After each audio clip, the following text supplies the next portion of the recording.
Hi, everybody. I'm Dr. Deirdre Pickrell. I am the Dean of Student Success at Yorkville University and Toronto Film School. And on behalf of the Student Success team, I'm very pleased to welcome you to today's Ask an Expert session.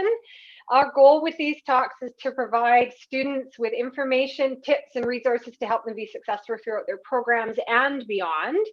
Today's expert is going to offer some brief thoughts on the topic of the day, and then we will take questions, which can be submitted through the Q&A option at the bottom of your Zoom screen if you're on Zoom.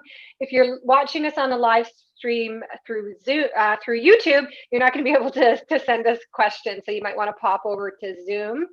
So this week is National Sexual and Reproduction Awareness Week. So in honor of that, kind of those conversations that are going on more broadly in the community, we have somebody today here talking to us about healthy relationships, sex, and consent. So our speaker today is Dr. Michael Sorsdahl. Mike has been a practicing psychotherapist for 16 years and is the founder of Juvenation Wellness Center. He's out here in British Columbia with me, where it is just after 9 a.m. Dr. Sorsdahl is a psychologist based on his MA in counseling psychology and an educator with a Ph.D. in education focused in counseling. His counseling practice focuses on trauma, PTSD, couples, relationships, career development, and counselor education. Michael's an instructor with UVic, UBC, and the University of Lethbridge in their counseling psychology programs.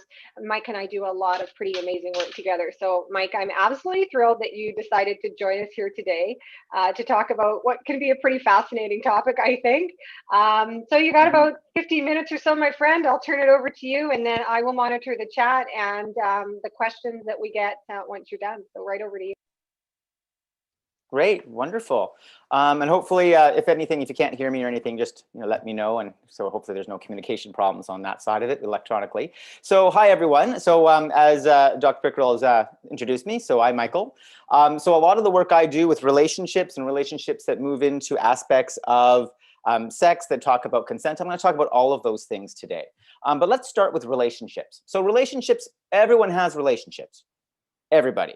Right? No matter whether it's your family, whether it's an intimate partner, whether or not they're friends, it doesn't matter. Everyone has relationships. So when we talk about relationships, we talk about relationship health.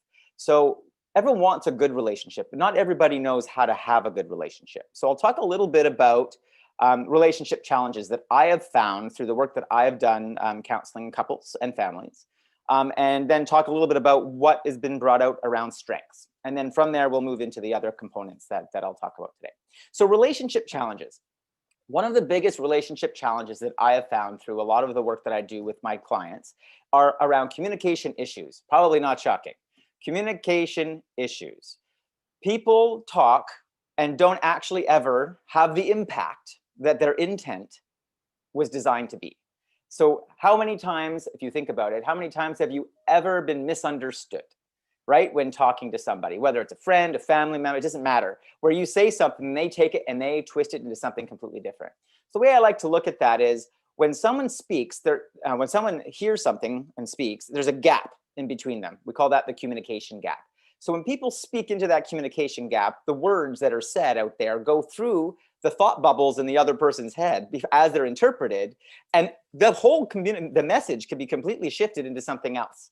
And so you could be thinking you're having a conversation about where we're going for supper, and what's actually happening is someone's thinking, "Oh, you think I'm not eating properly?"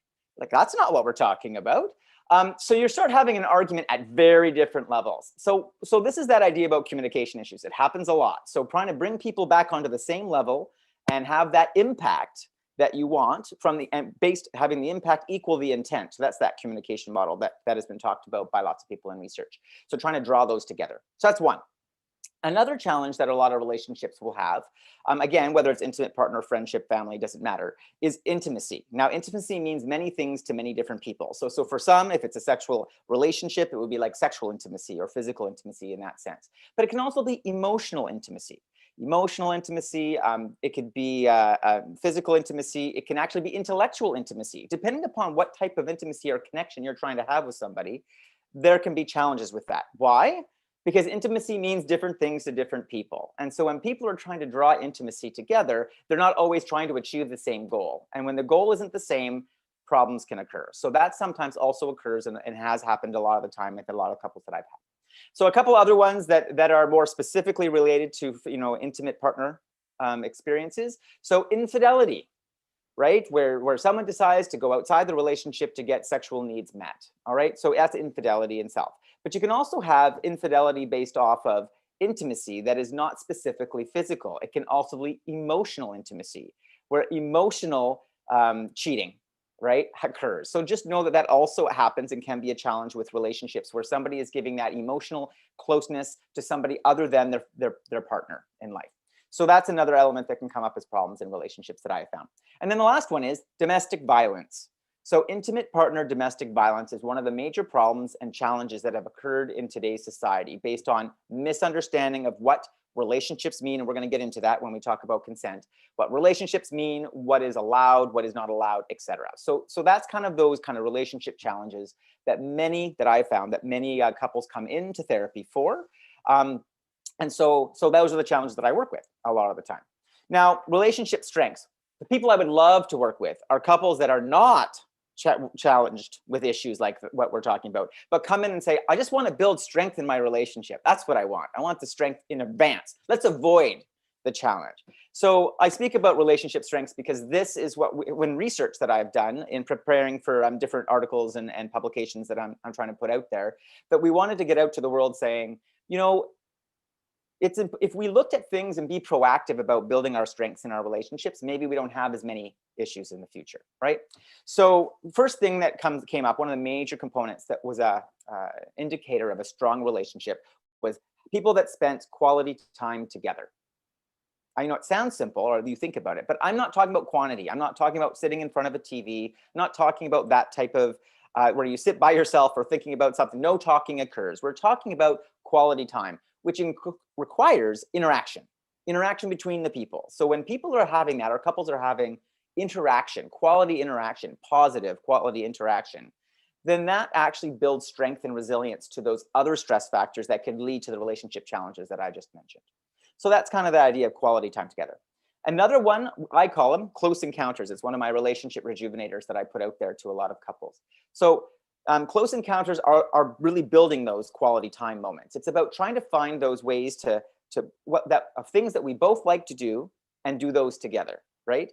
Now, this isn't about, my partner likes to go walking, I hate walking, and I like to go swimming and my partner hates it. And so I'll go walking with my partner and hate that. And my partner will go swimming with me and they'll hate that. That's not actually quality time, just because you're doing what the other person wants. What we're trying to get you to build in quality relationships and quality time are those close encounters of where you both enjoy being together, doing the thing that you're doing. So kind of building those mutual fun things. And you might have to think outside the box to do that. So that's another kind of component. And then the last part is celebrations. Okay, celebration, well, not the last part, but a major part is celebration. Celebrating the good times together. So noticing, recognizing, pointing out, and celebrating the times that you've done well together or something of successful accomplishment. And it could be just, we spent time together. Let's celebrate that. You could just do that as well. So celebrations themselves can be really important because when you can remember the good times you've had together, it will outweigh the times where you've had maybe some conflict or challenging moments. So celebrations. The last part is understanding each other. So that leads to the idea of the countering issue of communication challenges that I mentioned in the challenging spots. So understanding each other incorporate pieces of personality brilliances. So your partner are not you, right? They're not you. They don't think like you. They don't have preferences like you. They are their own unique person. So understanding what the other person is about, what they bring to the table, who they are, and what the brilliances of who they are become an important component. And exploring that can be really useful. There's lots of strategies to do that. There's assessments that do that, that can bring out personality aspects and understand other people. Companies use them all the time in order to better understand each other.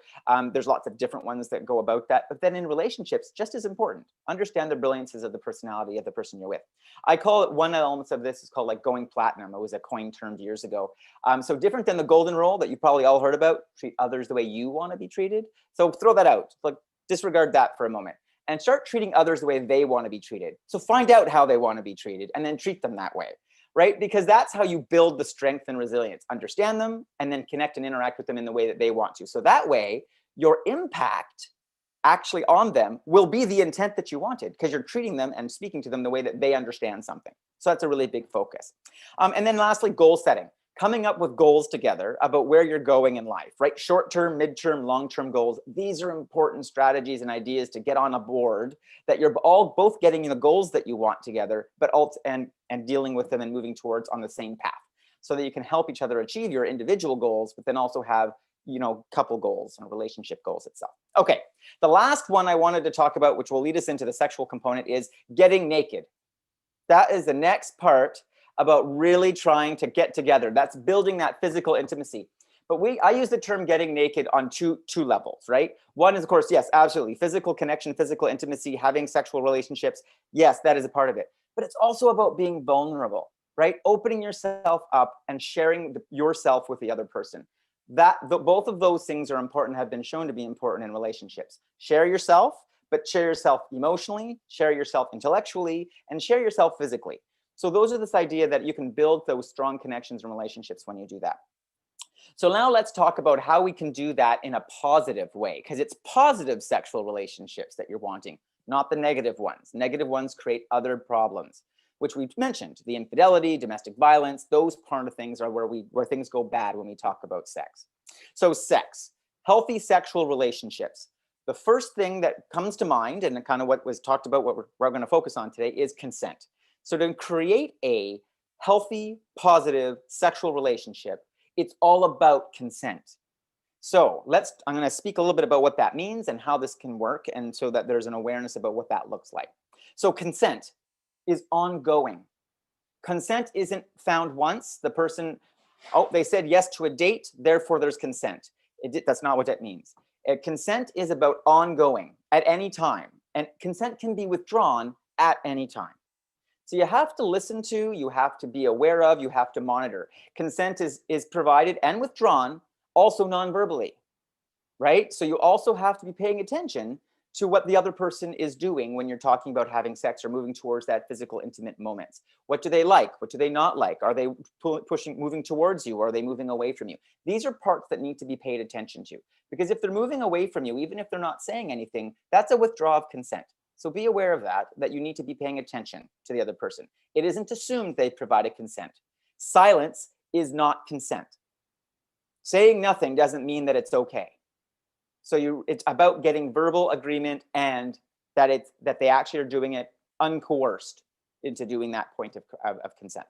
So a relationship itself, having a relationship does not imply consent. So just because you're married and have been married for years doesn't mean that you are allowed to have sex anytime you want. That's just not how it works. Consent in intimate partners has to happen all the way through, whether it's brand new, you've never met them before, or whether you've been with them for years. So asking, talking about it, speaking about what consent means, what one likes, what doesn't like.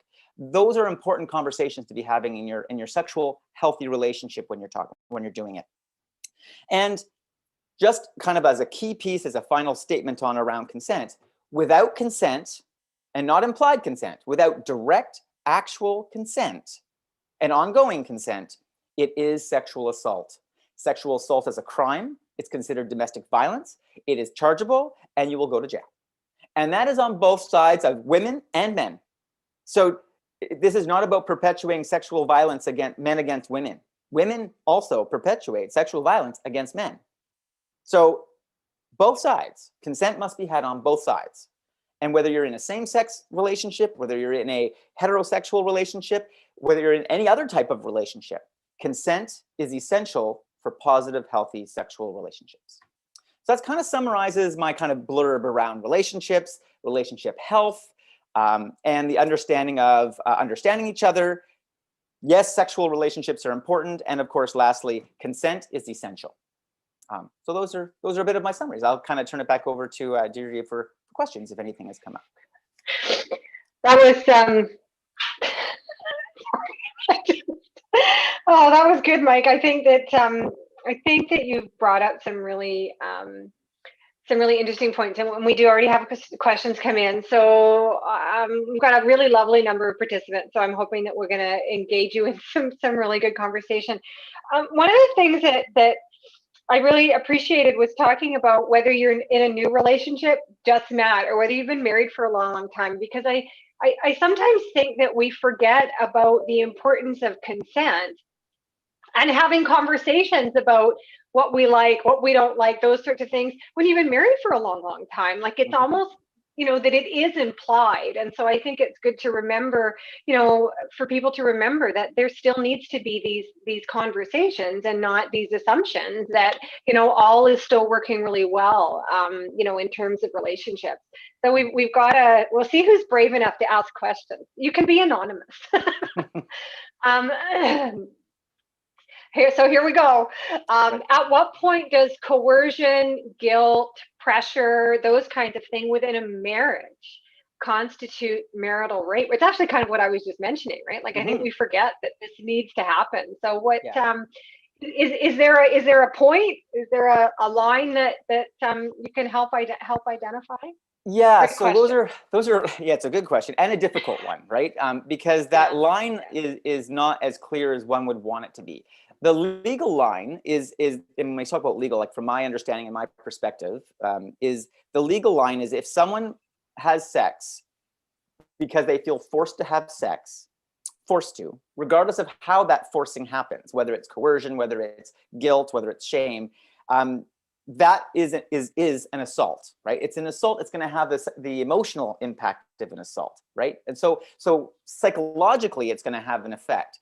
Legally, it depends on what's been talked about, right? As about consent. So that's where it becomes that kind of challenging line. But if you're trying to build a relationship based on strength, then having the conversation about what that is. Do I feel coerced? Do I feel guilt? Do I feel like I have to have sex because I'm in my marriage? So some of that stuff is personal exploration to be shared with the partner, right? Like that needs to be talked about because silence can also be misconstrued, as we talked about, right? We're having very different conversations. So trying to get yourself and being vulnerable and open is the risk on both partners' side, right? To speak about shame, guilt, and what's going on. So maybe going to a couples counselor, as an example, when those are challenging moments, can be useful or might need to happen if those challenging moments happen. That's what I would be saying. Right. It's I don't know. We're in I don't know if it's just Western society, but there's a lot of discomfort around just talking about sex, right? It's been we're taught it's a taboo, and we don't talk about it, but actually it's probably some of the most important conversations you could have in a relationship, is I think one of the things that you're saying. Oh, the questions are starting to come in now. This is really interesting. I think this would be really helpful for our audience. Can you provide an example of emotional infidelity? Yeah. So one example would be like so if so a couple is in a relationship. So we'll talk about couples in a relationship. And one of those couple partners doesn't feel safe sharing things with their partner for whatever reason that might be. And so they have another person that they go and share all of their intimate secrets and intimate experiences and share their dreams and beliefs and hopes for. And that's who they share that with in place of their partner. And it's not about in addition to, it's in place of. So that's kind of the infidelity where that intimate relationship starts to build. Now, it doesn't mean you can't share things with other people. It's more about when it's being done in place of. And so that's where the person who is in the relationship who's not being shared to feels like, well, you've cheated on me emotionally, right? So that I don't get that part of you. And I want that part of you in a relationship. And when I said that, those quality relationships are when all of those things come together.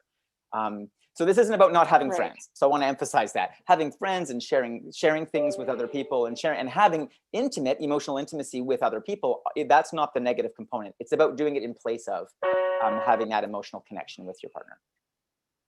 I'm hoping that was a good enough example. Right. So I think so. But it's funny. Everybody's choosing to be anonymous on the questions, which I can't blame them for. Right. I'm really glad we're getting some engagement, right? So how would you differentiate physical versus sexual infidelity? I'm assuming other than the obvious. Right. So I mean the like physical and emotional infidelity, are we talking about that part or physical and sexual? Versus how would you differentiate physical versus sexual infidelity? That's actually the question. Yeah. So I mean, they are very linked. So I will point that out, like in the sense that, of course, because sex is a physical act, actual intercourse is a physical act. So, but there could be physical infidelities where there's another example of saying, well, if I didn't actually have intercourse with somebody else, but yet I physically touched in an intimate way. Like that could be whether it's touching private parts, so, you know, whether it's touching those elements of it, or whether it's of the body of the other, or even just doing caresses, kisses, oral sex, although people would then say if it's called sex, it's just sex, right? Oral sex is still sex, but that's just because we've defined oral as oral sex. But anyway, the whole point is any type of physical contact that may not be intercourse may also be can also be considered not sex, but yet still a physical infidelity, if that makes sense. I think so. I think so. Yeah, yeah. I'm just responding to something in the chat. So yeah, some really good questions here. And I'm there's no doubt I'm picking and choosing because we're not going to get them all. So how can we help children develop clear ideas of consent, boundaries, etc., to prepare them for later sexual relationships? This is a really good question, and I'm sure something that all of us parents struggle with. Right. Well, I mean, I know my own history from childhood. There was never any conversation with my parents around sex as I was growing up, because of course it's uncomfortable. And again, in Western society specifically, I mean, could other cultures, I'm sure, also have different stigmas or things around the aspects or discussions of sexuality and sex and intimate partners experiences. But one of the things that I would say, and this is purely more based in opinion than based on research, so this is sort of just to put that out there, is earlier conversations with children about it, making it not so taboo, can shift shift that kind of construct around it being always a hidden secret. Because when it's a hidden secret, it's like keeping it covered. Anything, when you keep something covered, bad things can be created around it, and then miscommunication, misunderstandings, because no one really is talking about it. So that's where people could do like these things. Like I was suddenly, I touched somebody, they didn't want it that way, and I didn't get consent, but I didn't know that was actually something I couldn't do. Having these conversations as parents, having these conversations in schools. I mean, not that I proponent that people should create curriculum in that sense process, although a lot of schools do create curriculum around sexual health.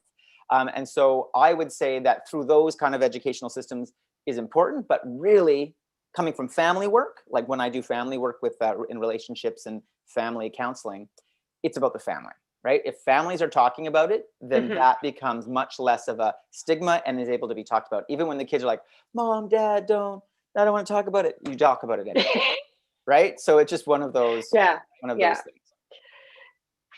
Yeah, that's great. So I think this person's looking for a little bit of advice. So when a partner breaks trust early on, what would you suggest to help rebuild? So the example given is actually we seem to we didn't do this when I was a kid, right? But we seem to be doing lots of people are taking photos of each other and or maybe we did do this and I just wasn't part of that. But anyway, like it's when your partner snaps a photo of you without permission, then how do you rebuild that? Like that is a break of trust. There wasn't consent to take the photo, and so what do you do with can you rebuild trust? The question was, what do you suggest? But it's complicated, right? They're always complicated, right? When it comes to relationships, it is because it's about coming to. I mean, trust building is huge. So when I did my whole master's thesis on trust building in therapy. So that being said, trust building is a complicated thing, whether it's in therapy or whether it's between people in general. And like use the old adage, trust takes forever to build and can be broken in an instant, right? So I use that adage to think about trust can be built. It can be rebuilt. I'm not saying that it can't be. I've worked with lots of couples that have had infidelities, that have had breaches of trust, that have had whether it's sexual infidelity, emotional infidelity, whatever those are, and they rebuild. Rebuild. It's problematic and it's challenging, and a lot of resentment ends up coming out, right? And because there is a resentment when part of ourselves are when we have to kind of compromise part of ourselves to stay in a relationship. So the question I would normally ask would be first is, how important is the relationship to the person? That's one of the questions I would be asking. How important is the relationship to the person to go through that process to rebuild trust? That's the first question. and then go back to what is it that you're trying to create. Because people make mistakes, no doubt, that exists, it happens. This idea of without communication, sometimes people can take actions and not understand that they didn't have consent, right? As an example, not knowing that you didn't have consent, like I said, is not an excuse for it, just to be aware of that. Like, just because you didn't know you didn't have consent doesn't mean that you hadn't. Hence why I say silence is not consent. No Right. speak isn't consent. And so, someone has a right to manage their own body and what happens with their body, and whether that's physical, picture taking, or whether all of that stuff is the right of that person. So any breach of that is, and indeed, a violation, right, of some sort of violence Right. against the other person. So having that conversation and bringing awareness to that can be helpful. And if both parties are willing to do that and grow from there and work together to build that trust again, which will take time, they can do that. One of the recommendations I would probably put is therapy would probably be useful, because that's where you can really get into these pieces and qualified Right. practitioners can help move people through that exploration. Doing it on your own is possible. Yeah. I've heard of it happening as well. It just can sometimes get into very heated conversations. For sure. So we have some themes, Mike, coming through in some of the questions around where the partners have a different view on whether their sexual needs are being met. And of course, in some cases that could be as simple as, one partner likes one thing and the other partner doesn't. And so, that can create tension.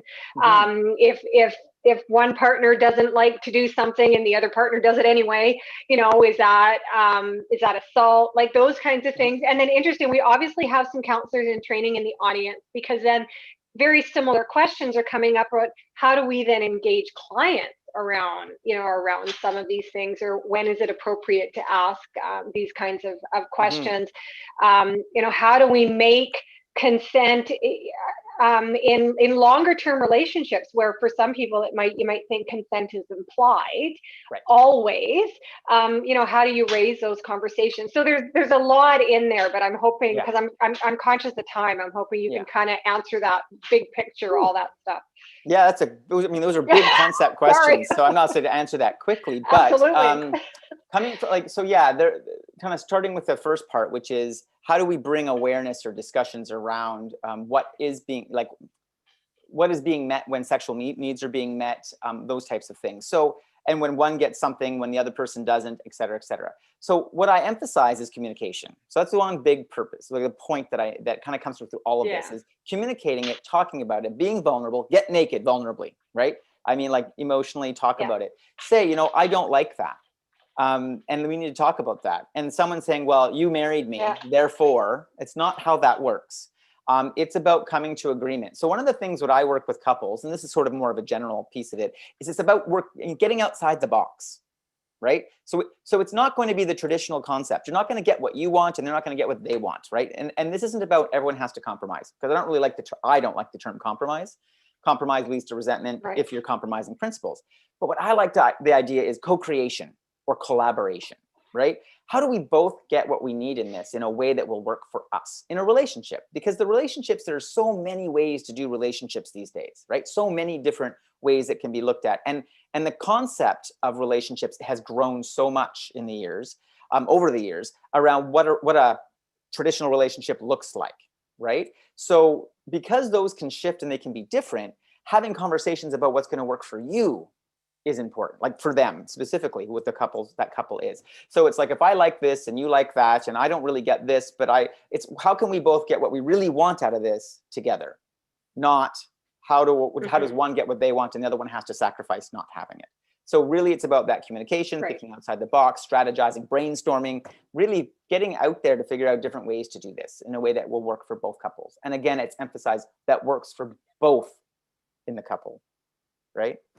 Yeah, it really does come down to communication, doesn't it? Like creating a healthy form of communication so that you can have these conversations around all of these things that for a lot of people we're conditioned to find it quite uncomfortable. And yet these are fundamental discussions that couples have to have, so that everybody feels safe, that it isn't, and not coerced, or not, well, if you don't do this for me, and then it comes out of guilt, right? Like this, it really does boil down to healthy communication, doesn't it?